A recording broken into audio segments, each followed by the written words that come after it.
There's a certain mindset that happens when you come into a studio, which is trying to get everything perfect and just, fine tune all the elements. Usually the tune comes in almost preformed. That's not what this project was about. This project was about the collaboration, the writing and arranging that would happen between two people. One that largely comes from a melodic role, and one that largely comes from a rhythmic role.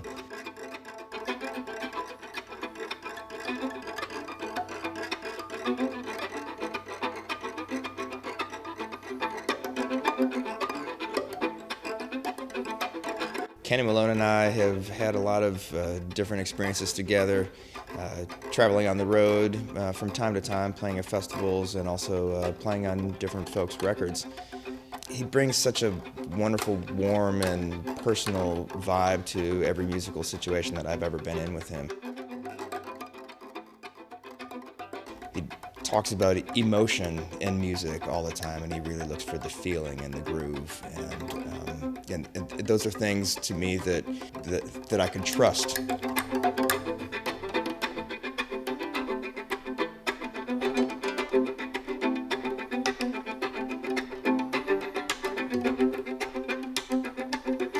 When I first asked Kenny to be part of this project, he said, this is great because I've got this djembe piece that I've been working on. It uses the A pentatonic scale. I've been experimenting with 5 different tuned djembes, and I'd really love to hear what it sounds like with the fiddle. And so it was music that he had already started to develop that he was excited about, and I thought that, well, this is a great starting point for us.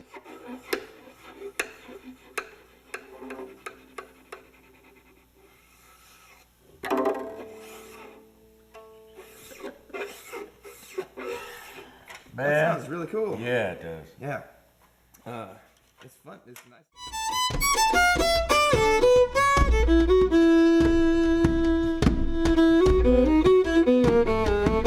We made an arrangement that used the parts that he brought to the table, but we also used parts that developed between the two of us.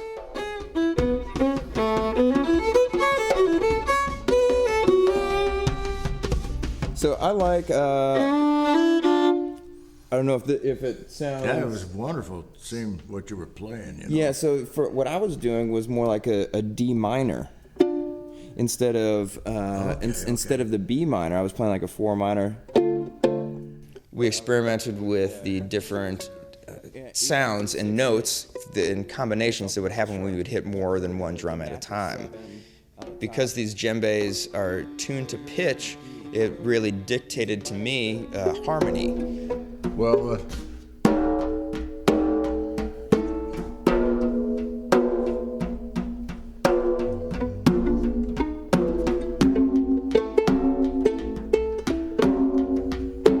he's tuned them to an A pentatonic scale.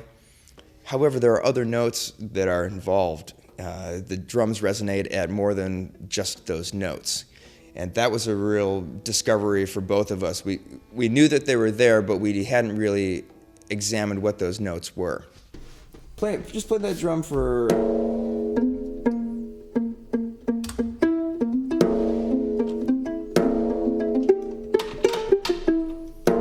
His tune was in 3 different sections. It started with the main melody that we hear.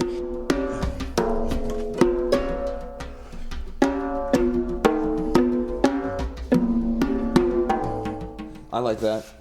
I'm going for this.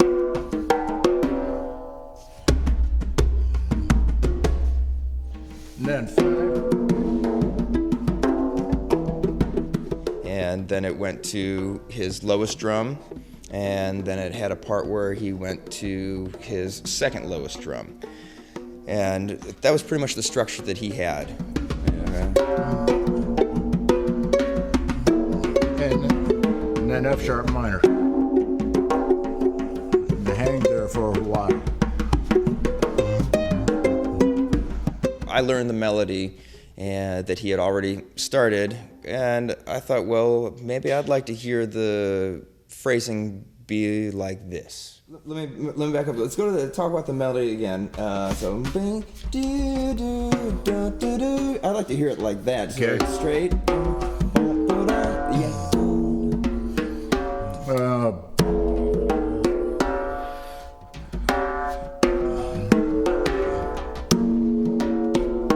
I wonder if the other one should be pushed. I'd really like to beat the top of it. Oh, sorry.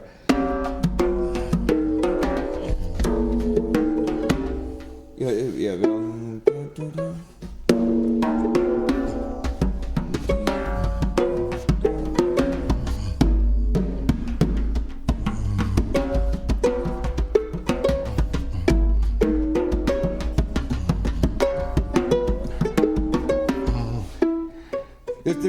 There's some perfect combination of this here.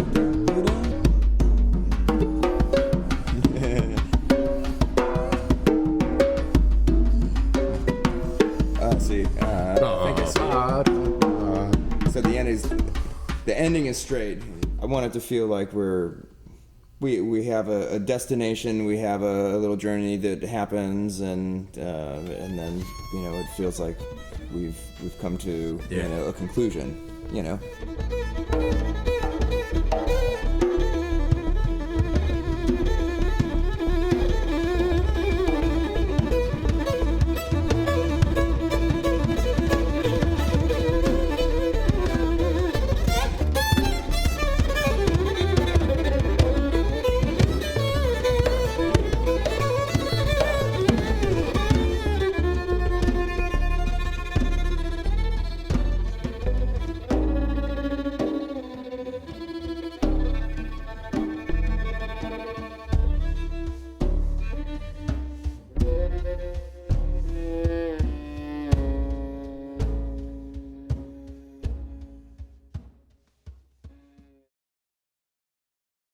I need one more.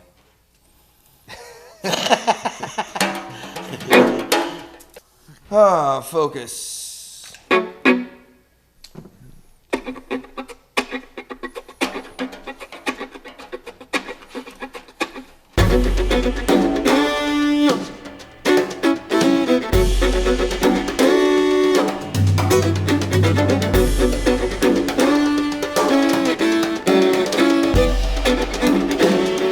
Once we learn the material, at least get a basic understanding of it, that conversation can happen. Kenny can say something musically, and I can respond to him. You just kind of hit a zone. You're not worried about what am I going to play, what is coming up. You know what's happening, and you can just give yourself to the music at hand and just really focus on each other, and it's awesome.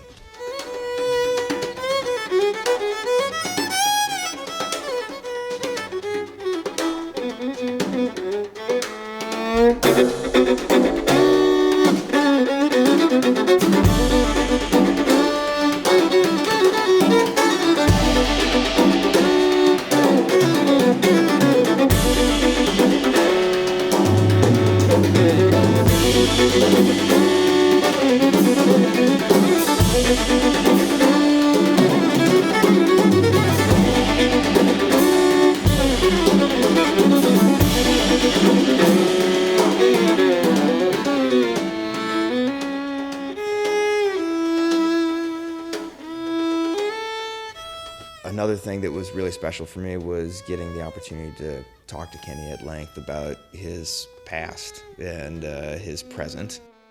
I usually bring all my toys because I have zones of sound, How do you mean? like wooden sounds, metal sounds, shaker sounds, different zones that I can use. You think of those materials for different moods or emotions? And how it fits with the lyrics and how it fits with the voice, like whether it's a deep vocal or a high-pitched. Mm-hmm.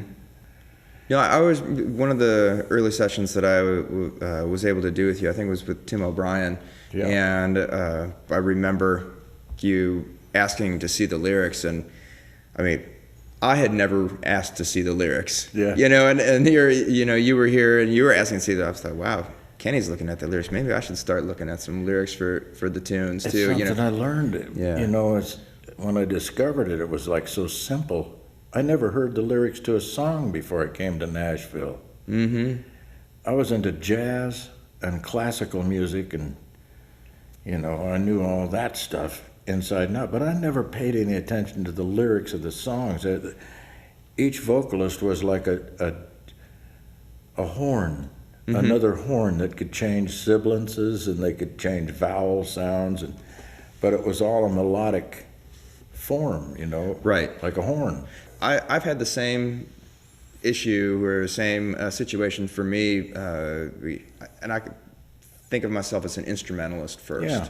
And it's always been about learning the melody, learning the chords, playing the right chords, staying in time, and you know, or staying out of the way of the vocal. You know when the vocal is there. And enhancing when you can. Right, but not, you know, it took me a long time to actually listen to what the lyrics were. It was a secondary thought Yeah. to all that other stuff about Me too. execution. I mean, until I started listening to Don Williams. I mean, he was really the first, you know, that and Drift Away, Give Me the Yeah. Beat Boys. You know, that's really the first time I listened to lyrics. Man, it's a beautiful track. I did not know that you played on it for, you know, when I first met you. And as soon as I heard that, you know, and every time I hear that song, I think of it differently now. I picture you when I hear the song, and, you know. Yeah, it was like power. I mean, in that small drum booth, in a pentagon-shaped drum booth. Where was it? At Quad. Mm-hmm. It was the old drum booth, though, in the old studio, you know, with the burlap on the walls and and the small pentagon-shaped drum booth. And it sounded great in there, but Yeah. Gene wanted me to hit him hard. Are there any instances you can think of, you know, musical or life things that have changed the way you approach music or Yeah. your instrument? Yeah. When I first came here, I was from a big band jazz background. I mean, that was my first love. And when I first got here, I could play anything, you know. And I was back there playing like this Montuno beat on some kind of a bluegrass song, and the producer stops the band. He says, "What the hell are you doing back there?" He says, "I don't need any cymbals." He says, "You can pack up your cymbals. All I need is a kick drum and a backbeat. That's it." And from that moment, I started listening to each note and how you arrive at the note and how you go through the note and play to the next note, you know, and what happens in between those notes, and started really hearing what was actually taking place. Yeah. And it brought me back to this simplicity, you know, the time above all, and where you're putting the time is one of the main things, and then reinforcement is another thing. Yeah. You know, but just learning that simplicity, that was my first. That's a hard lesson there. I know. I mean, to get it down, get a song down to its most logical essence, just the essence of the song. Well, Kenny, thank you so much. It's been so great. It's been great, brother. And I really appreciate all your time. Thank you. Yeah, thank you. It's been a gas, man. More to come. Yeah.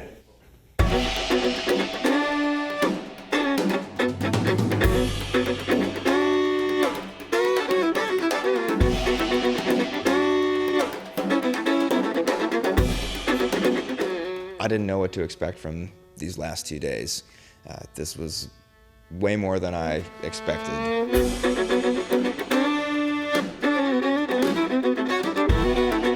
Kenny is 74 years old. The other day we were outside and he said that I figure I got another 30 years. I'll make it to about 104, 106, something like that. I got a lot of good learning ahead of me. Kenny is such a dynamic player. he takes the smallest sounds, rubs his fingers on the head of the drum, just a little tiny tick on the cymbal, all of that is super powerful for him.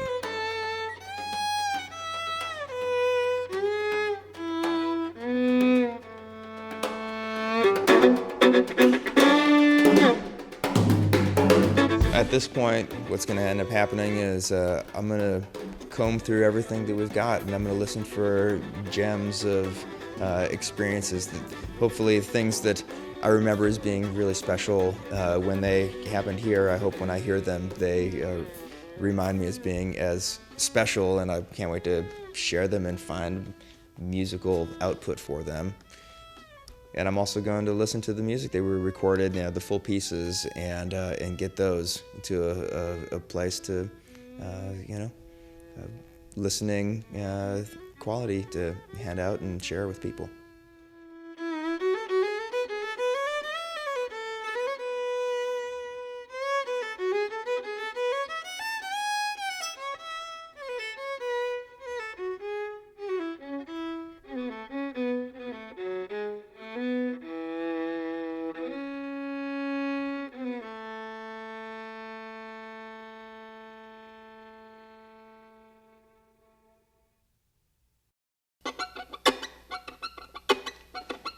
Yeah, man.